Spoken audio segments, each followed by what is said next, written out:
Another element, and our community managers are funny because most of the new ones, or the ones coming into this role, new, are surprised by how much time they spend on internal evangelism. It's a huge, huge part of community management is communicating what's going on in the community, its value, why it's important, getting participation from the experts within the organization to participate in the community. The community manager needs to have some sensitivity and awareness and expertise in the topic area, but doesn't need to be the expert. You need to bring in the experts that can effectively answer people's questions. So it's a lot of coordination, facilitation, translation, and then we get to kind of the measurement piece of that, which is a big part of the job of a community manager, is to make sure it's productive at the end of the day. And I use an example from marketing because I think it solidifies things really well. Marketing departments are set up, you know, when you think about the compensation of marketing departments, it's on the volume of leads they can get in this quarter. It's pretty short term, and it's kind of a linear equation. So, you know, with direct marketing, I have my benchmarks. I know if I do a mailing list of 100,000, I'm going to get X percentage of responses, and if I do 200,000, I'm going to get twice that. And I can be relatively predictable on a linear way about my investment and my return. And I can, and the way marketing is evolved is their budgets fluctuate quite a bit from quarter to quarter as business cycles change. Usually down. No comment, but they're used to having a lot of flexibility in how they spend their money. And they use a lot of outsourced talent to do that so that they can manage that ebb and flow. The problem with communities is the return on communities is not a linear return. So when you look at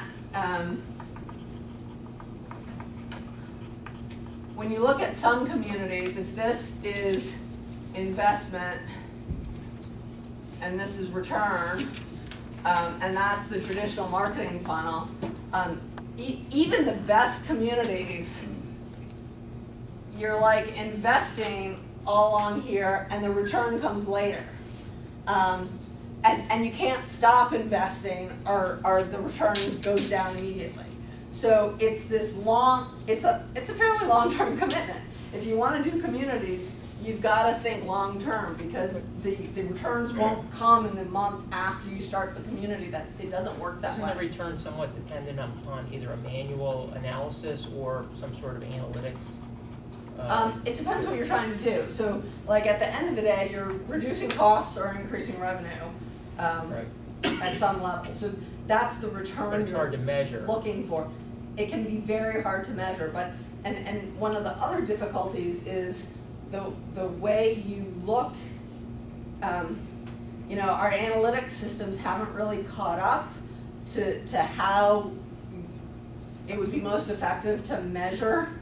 They're getting there, but it's really, there's behaviors that lead to results. And so you're looking at patterns rather than absolute transactions to measure the potential value that you're going to get in the end. So there's different profiles in communities. Some people get to that end value creation faster than others. But you can look at them and say there's, you know, 10 behaviors that I really want to encourage because that's what leads to the business results I'm looking for. And this gets back to UX, like the UX experience on the site. You really want to invest in promoting those behaviors that will lead to your business outcome. But if you're just looking at volume of page views and whatever, that can be very deceptive unless you're using an advertising model and that is the behavior you're looking for to get the return. So, assuming, you know, we're all converts to the idea of community. Mhm. There are lots of businesses and VPs of marketing and sales and whatever that aren't yet. Yeah. Okay. You just told us earlier that the network is where you generate leads, Mhm. and the community is for a different goal. But then, Typically, not always, but okay, yeah. marketing departments are most often measured on how many leads per Mhm. quarter. How do you argue we should do this as well? So I have a funny little equation that I use a lot, and I think it's screwed up business significantly because marketing people are measured on leads. And I'll say expectations minus reality equals happiness. Because marketing teams are incented for leads, not satisfied customers, the reality of they're incented to overhype their product, basically. And in the worst case, lie about it.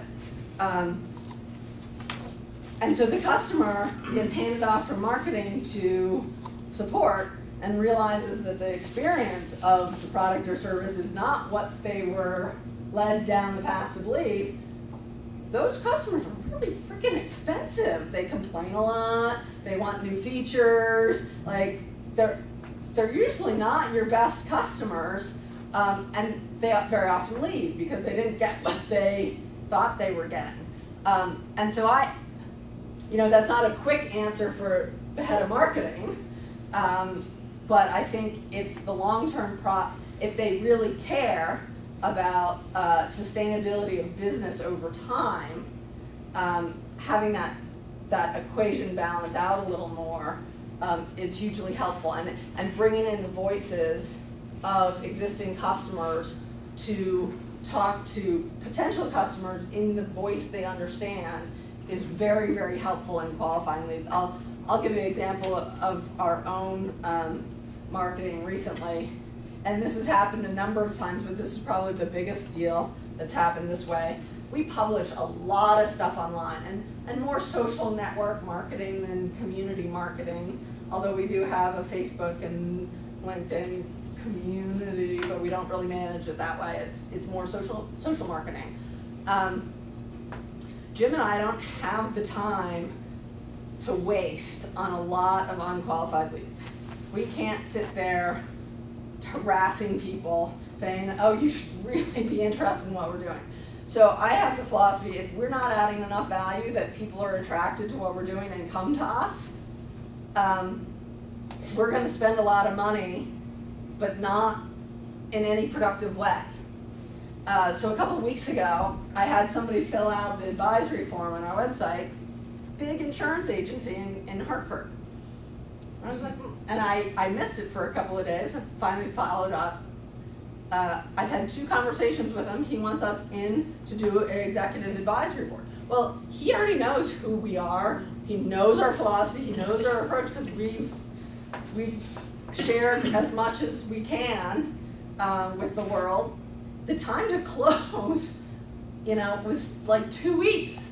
That takes a huge amount of cost out of your cost of sales. Of course, it's highly disruptive in large companies, so you can't just fire your whole lead gen marketing team. The other problem with it is it makes people really anxious because the front end of your funnel may be bigger, but you don't know. You don't know who those leads are, you're not tracking them. The tracking is really expensive, and having people follow up with them is really expensive. And then the sales team is upset because they're not getting as many leads. But the reality of it is they're spending 70% of their time calling people who don't want to buy the product anyways. So that's a big challenge especially as you get larger and larger in corporations, because there's a lot of invested infrastructure, people, and it's people's jobs and livelihoods. So it's not an easy thing to sort out necessarily, but there's a lot of disruption going on in the way we communicate and draw in new business because of some of this.